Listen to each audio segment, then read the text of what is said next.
Welcome and hello. This is the Lyman Lipke Guitarcast Q&A edition.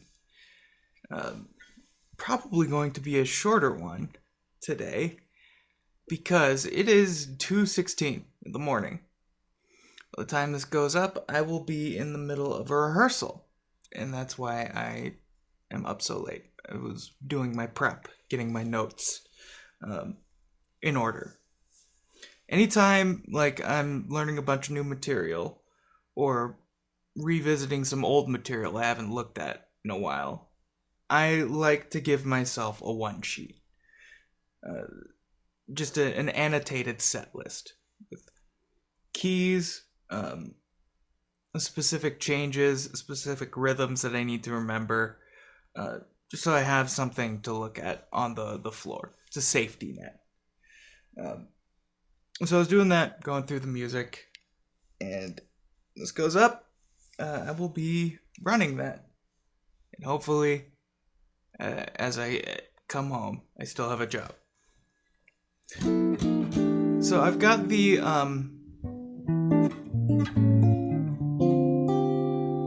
butterscotch telly today, which I have affectionately named Butters. And I am wearing a Butters t-shirt right now. There it is. Little Butters. This guitar started its life as a Glary. And if you haven't heard of Glary, you're not missing anything. You can get the guitar that this started as on Amazon, shipped to your door for $80. Don't recommend. This thing was not a playable instrument when I got it. I swapped the saddles. I put some brass saddles on this thing. I swapped out the pickups for a set of $14 Amazon pickups. I think they sound all right.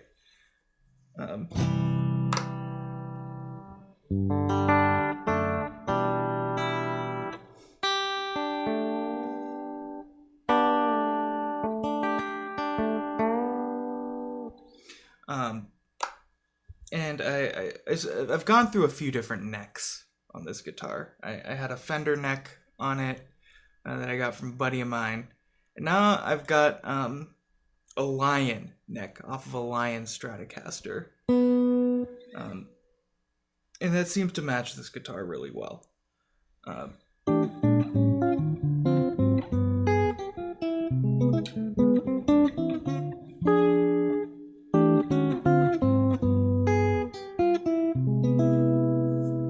Nice little jazz guitar, and I've played it in Wild Giants as well. So, other housekeeping stuff. We're trying the shorter version today to see if I can, get more retention and get the YouTube algorithm. If you're a YouTube watcher, get this pushed out to more people. So if you're still listening, if you've made it to 4 minutes, please consider sharing this show with a friend of yours. I like talking, and I like talking about this stuff. So if you like listening, you think there's some valuable nuggets in here, please send it along. That would mean the world to me. Always offering lessons. Check out my website, lymanlipke.com, for that. And yeah, I think that's the housekeeping. So let's get into some questions. 1. 3-note per string practice tips. This is a cool one. The biggest tip is you're gonna have to pay the most attention to the G and B strings.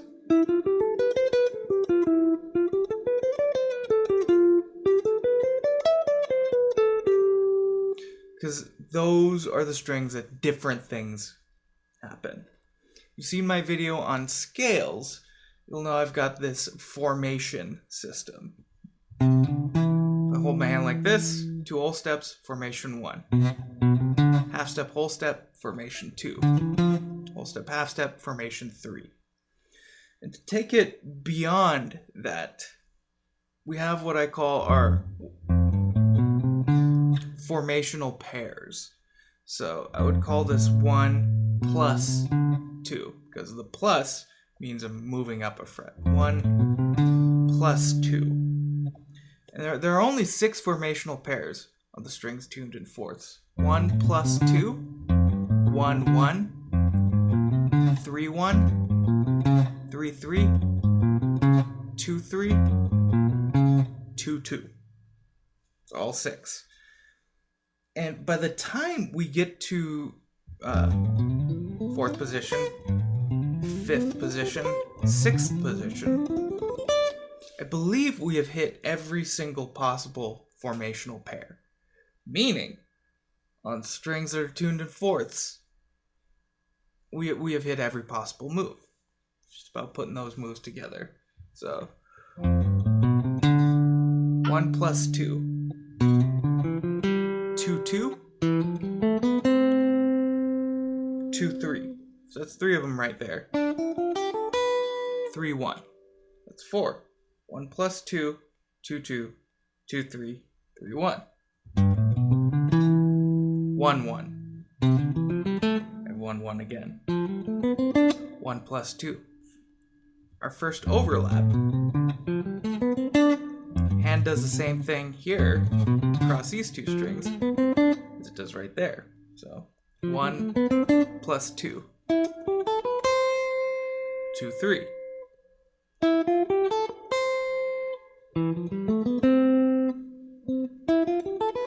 We've got overlap there as well. So 1 plus 2, 2 2, 2 3, 3 1, 1 1. 1 plus 2, 2 2, 3 2, 2 3, 3 1, 1 1. So what's the one that we're missing? 3 3. That happens in the 6th position. 1 plus 2, 2 2, 2 3, 3 plus 3, 3 1. 1 1, 1 1, 1 plus 2, overlap, G and B string. 2 plus 3, another overlap. 3 3, 3 1, 3 1, 1 1, 1 plus 1, 1 plus 2. So that has occurred 3 times already.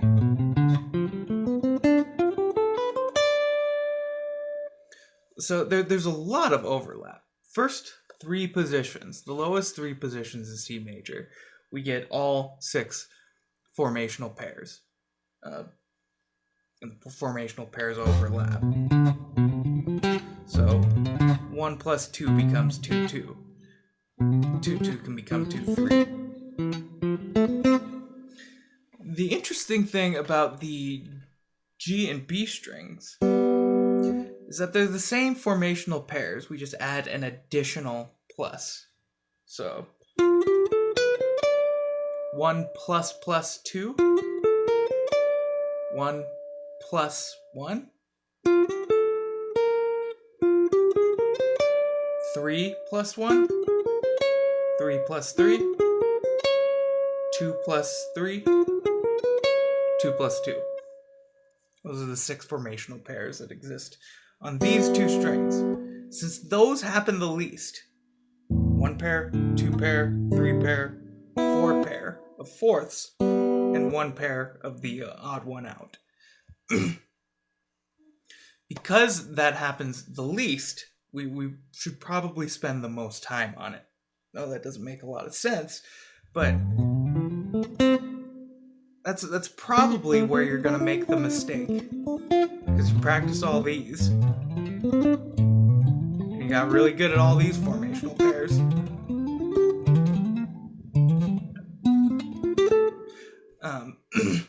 While neglecting these guys. So within the 3-note per string framework, whatever exercise you're doing, make sure you're giving a little bit extra to crossing the B string. So if I was to play thirds,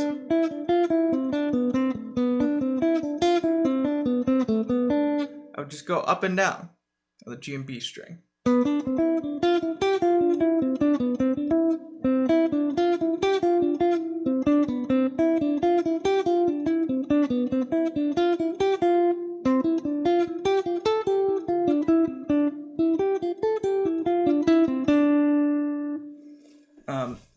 So when I get to those sections,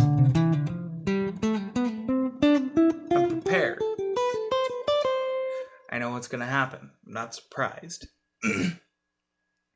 So, when practicing your 3-note per string framework, put a little extra time there. It's the most efficient practice tip I can give for 3-note per string. Next question. Is there an effective system for guitar players to read sheet music? Sort of. I mean, there are probably a lot of systems out there that, get you reading, like specific curriculum.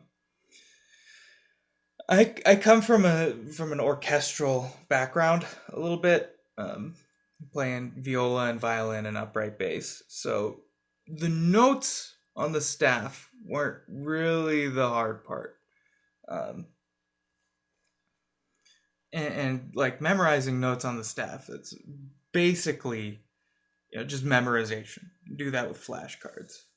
There are apps that will train your note reading ability. Rhythms were always hard for me, and surprisingly that I've been working on reading not that hard, but a little bit. Like rhythms are getting a little bit easier. And I was in percussion ensemble in high school, so it shouldn't be hard. But I got away with using my ears and my eyes. Don't discount your eyes as valuable tools. Like, if I have a live performance to look at that I'm transcribing, bet your bottom dollar that I am looking at that guitar player's hands to get a little bit of extra information. So the notes and the rhythms on the staff is one thing. It's tough, but it's not unmanageable. What is unmanageable is if you get that data, like quarter note E, and then there's a second process that initiates. Where is E on the guitar? If that sounds like you're screwed.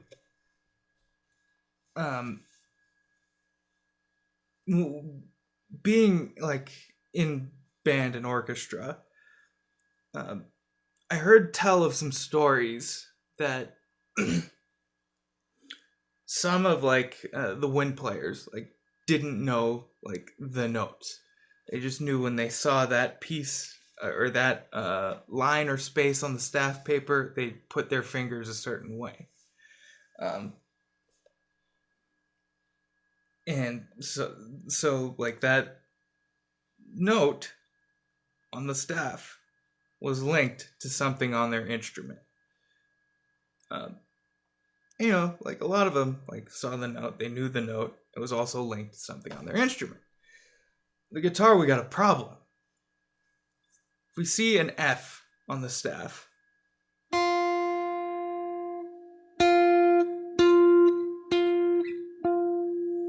which one? For the audio onlys, I played that same F in 5 different spots. I get in arguments all the time online. I got an argument with somebody, like, explaining there are 5 Fs on the guitar, and somebody said, wait till he hears about how many Fs are on the piano. I'll tell you exactly how many Fs are on the piano with this fundamental frequency. 1. There's 1 button that does that on the piano. We've got 5. If you don't know where those are, like, with minimal calculation, like there is there is loading time from seeing the music. You get that information, and then it has to, like, jump. It's like, you're putting info on a USB drive. People still use USB drives? I don't know. Then you take it out of one computer and you put it in another computer. When that info should just be like, okay, E, I know, I've got this. So knowing where the notes are on the guitar is helpful.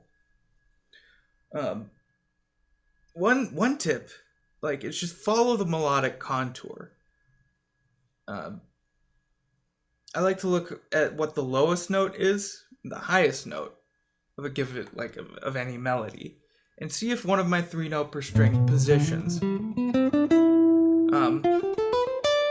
can accommodate that range. And if it can, like, I can just, anytime it goes up one from a space up to a line, or a line up to a space, it's going to be one of those. If it goes up, if it's on a space and it jumps up one space, or if it's on a line and it jumps up one line, I know it's that move. A third. Space to, and you can see the intervals. So find the key signature. Make sure you're in that scale. See if you're in the range. Find the first note, and then follow the melodic contour. Like, get used to how far apart, how wide apart notes are on the staff, and that should help you read a little bit. Like, it's cheating it a little bit. The great thing about having a solid positioning system, if you see an accidental, like, you can accidental in your positioning system. It's not too difficult. Not too much of an adjustment. But the real, like, best way to get better at reading, just read every day. Like, a little bit. Like, get yourself an Essential Elements violin book. The first one, the one that they give to, like, the 4th, 5th, and 6th graders. There's gonna be a bunch of crap in there that's not applicable to you, so you don't use a bow, and the fingerings are gonna be different, and the tuning's different, but it has real easy melodies. And to start out, the note heads actually have the letter inside of them, which is helpful. Like, I remember, like, learning when I was learning to read music, the note head had the letter inside. So, like, oh yeah, I'm great at reading. And then I kept going through the book, and then all of a sudden, like, it got really, really hard. And, like, I don't understand this. Like, why am I having so much trouble with it? They took away the letters inside of the note heads. So,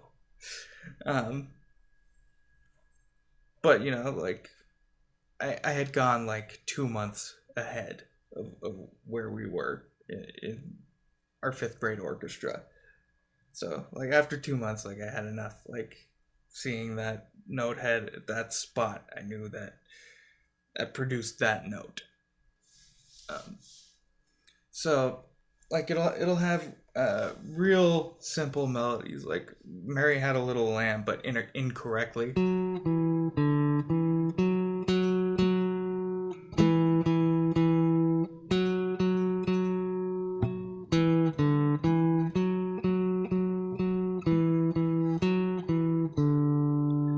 Remember this one they called it Mozart Melody.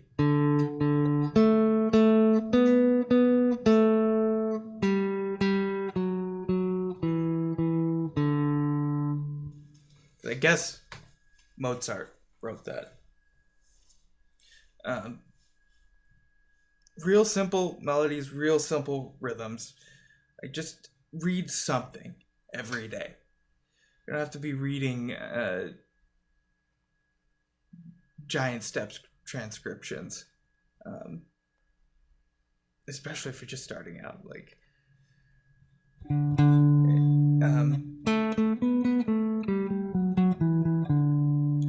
learn like to change the position, like utilizing the open strings. Now I'm in the 4th position of D, 5th position of D, 6th position of D, 7th position of D.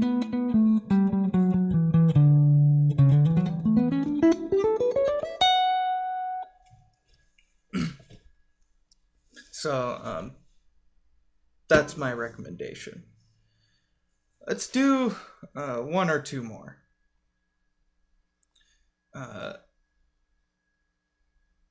15-minute gotta get practice in session outline. My outline's a little bit different. If I gotta get practice in like 15 minutes, just gotta get it in. I have done most of the basic stuff that I preach for my students to do.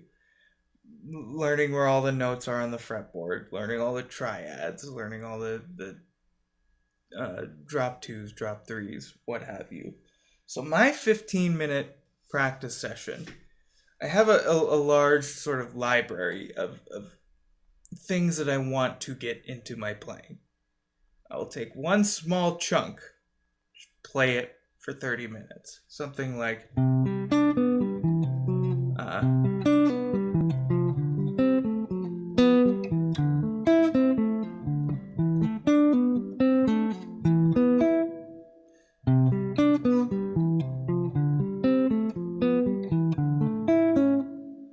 so I've already, identified a problem.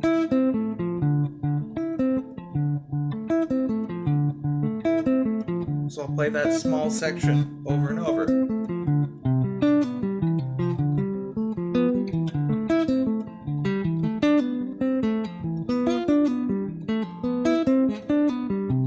And then I'll just repeat, like, that melodic cell starting from all the notes on 1 string in the 3-note string framework.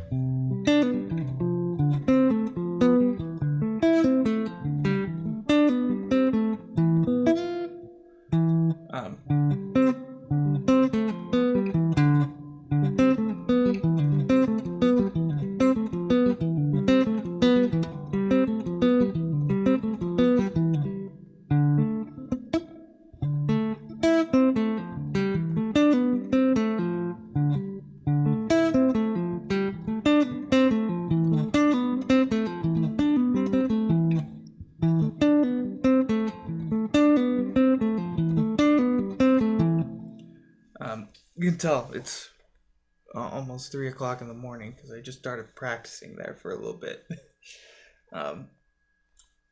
Small sections.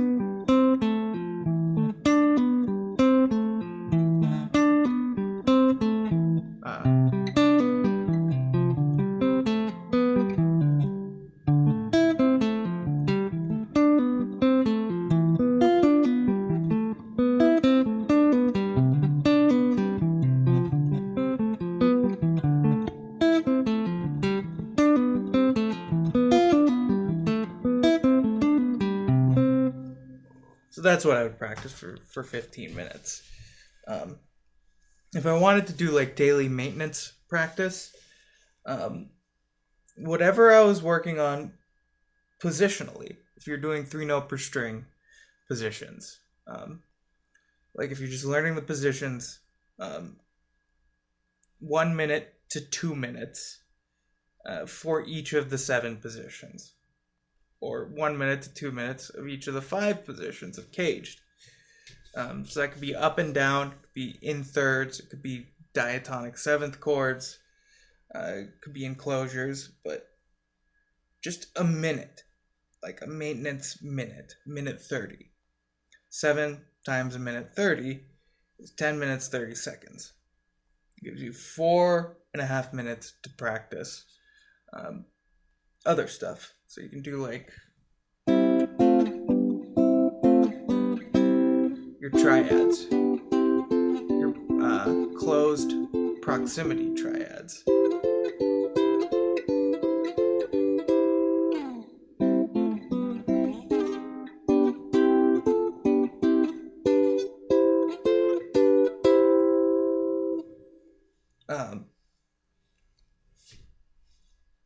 And do it with a timer. Like that's very, very important. So you're not spending too much time on one thing. And keep a practice journal. Like anytime something is hard, write that thing down so you can remember that it was hard. So you can go back and work on that thing specifically during your minute. If you're doing 15 minutes a day. Don't have to do the whole position, especially if you're building that routine, doing this daily. You could just work on the hard part in each position for a few days, and then see, like, check yourself. Can you play through the entire position, or is a new hard part presented itself, like something that wasn't as hard as the thing that you worked on, but now that you worked on the thing, it's become the most hard thing. That's how I would do it. Journal, timer, and divide.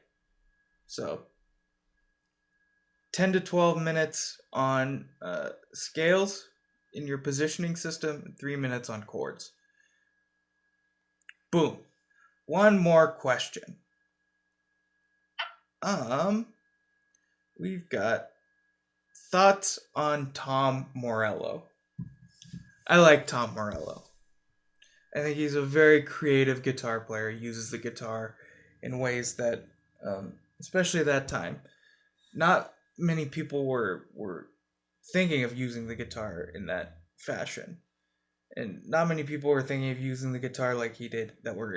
Fewer people were thinking about that were doing things that were mainstream. His whammy pedal stuff, his kill switch stuff, like super cool. And he holds his guitar at the proper height. He doesn't hold it all low. Like everything is easily accessible for him. It doesn't look like his hands or arms are working too hard. And I really like that. His neck sure is working hard though. His neck and head. Yes, Tom Morello gets a thumbs up from me. So, I think I'm going to call it there. We'll see how this short edition does. Probably going to get another short edition next week for the Q&A because this happens once every summer. I've got Hell Week. Rehearsals and gigs all over the state of Arizona for like a week and a half. Usually happens in the beginning of July or middle of July. Usually in the beginning of July. So if I make it through this, if I make it through Hell Week, I will breathe a big sigh of relief. And I'll probably, record the next Q&A with the remaining questions tomorrow for you on Friday, but like 2 days from now. I don't know why I'm telling you this. I'm gonna get out of here. Thank you for watching or listening. Please follow and or subscribe. And I will see you on Monday for another Ramble at the Camera podcast. Bye.